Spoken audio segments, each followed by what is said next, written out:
Well,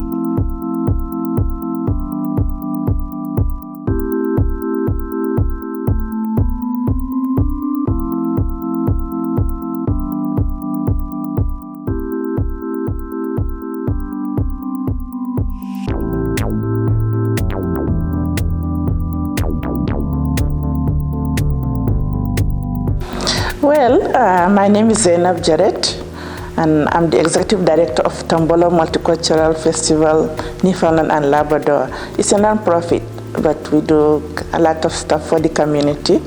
And I'm originally from Nigeria. I came to St. John's, Newfoundland in August of 1992 to do my PhD in folklore at Memorial University.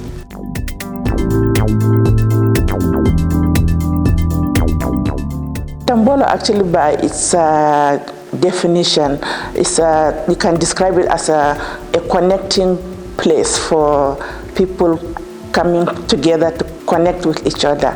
So Tombolo, as an organization, or I would say as an event, started around 2009 by a couple. They live in Admiral's Cove in the Southern Shore. The wife is British and the husband is American. So they wanted to create a multicultural event where newcomers will interact culturally and socially with the local population. So they decided to do it in Fairyland at the Arts Center there. So initially I was just a caterer for the event. So I got to know more about it, but I was not actually involved.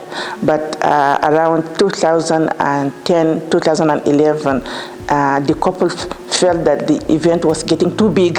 They didn't expect that many people will be participating, people coming from St. John's and other parts of the Avalon to participate in the event in Fairyland. So they said, oh, we are going to stop it. So when they told me, I got interested. By then I was working with the Multicultural Women's Organization as their event coordinator. But when this couple decided to abandon Tombolo as an event, I spoke with my husband. I said, I think I would like to take over from them.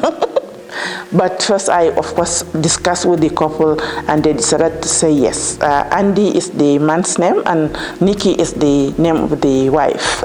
So they said, sure, we'll be happy actually to see you continuing with Tombolo. So what I did was I just registered it with the provincial government. So that was in 2012.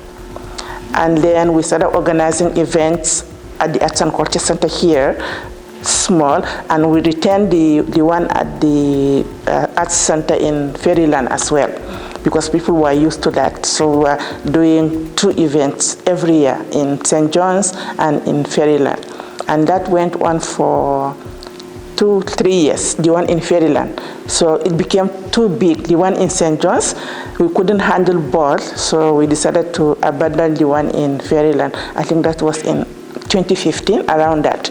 And at that time, we were being funded actually by the federal government, by the then Citizen Immigration Canada. Now, of course, it's Immigration, Refugees, and Citizenship Canada. So that was our main fund at the time, and we were getting support, of course, from other levels of government.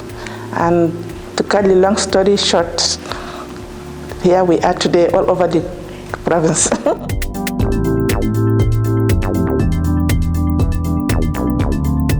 The festival will be for 3 days. We'll have an evening concert on Friday as the opening event. And then on Saturday, we'll have multicultural workshops where we bring experts to either do cooking demonstration workshop on different topics, whether it's about Newfoundland culture and tradition, or we bring a Scottish group to perform, or the like First Nations music band to teach people how to play Inuit as part of the workshop. And then on Saturday, that's the third day, we'll have multicultural food and craft fair and another multicultural variety concert. So we've been doing that for years, and then with time we started venturing out.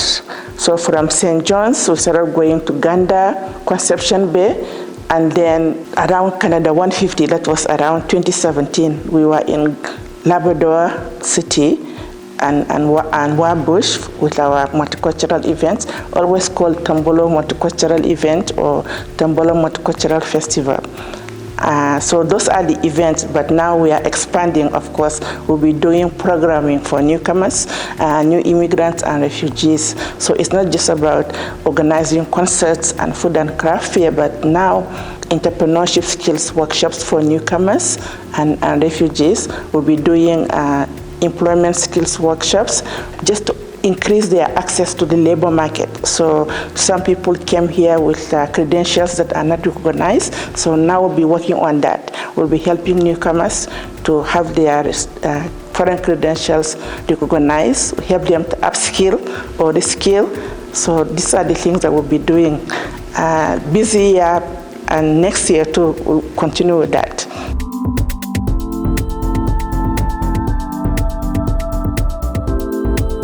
Oh, we get a lot of feedback.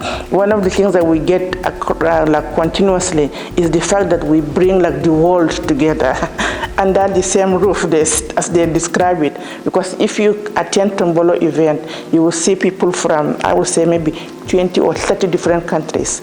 And they are not just there as audience or passive participants. Some of them are not only wearing their traditional outfit, but they are selling their food, they are performing music.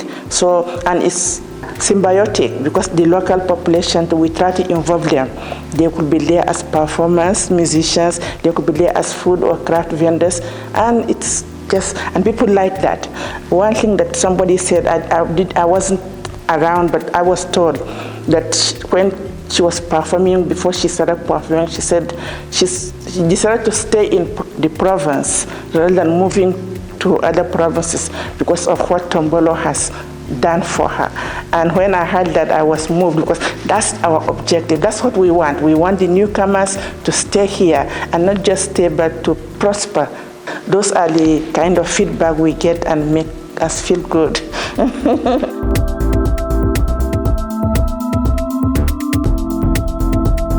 In terms of Rogers, we partnered on Tombolo project across the province, and that went very well. So they came up with this idea, can you produce some programs for us? So we said yes, and luckily we got funding from the provincial government to support, it's called labor market integration of newcomers. So part of that is to provide jobs for newcomers. So we have talented newcomers who are videographers, they are very good producers. They've been working in their countries in various media organizations. So we decided to put together a group of newcomers who can produce this program for us. So the Tombolo Multicultural Variety Show in NL was literally done by newcomers. All of them, from the hosts to the videographers to the content editors to the producers, all of them were newcomers. And Rogers was so impressed with the pilot one, and they said, look, can you produce 6 episodes? And actually, some of them went viral, global, literally putting Newfoundland on the map. Yeah, because the people who were part of it, like the businesses that we tried to promote, contacted us with gratitude. Like they are newcomer business, but their businesses are booming already, and people contacting them from outside of Newfoundland because they saw it on Rogers TV. So actually Rogers is eagerly waiting for us to start another, it's called season 2. And this time we are going to focus on newcomer artists and heritage performers.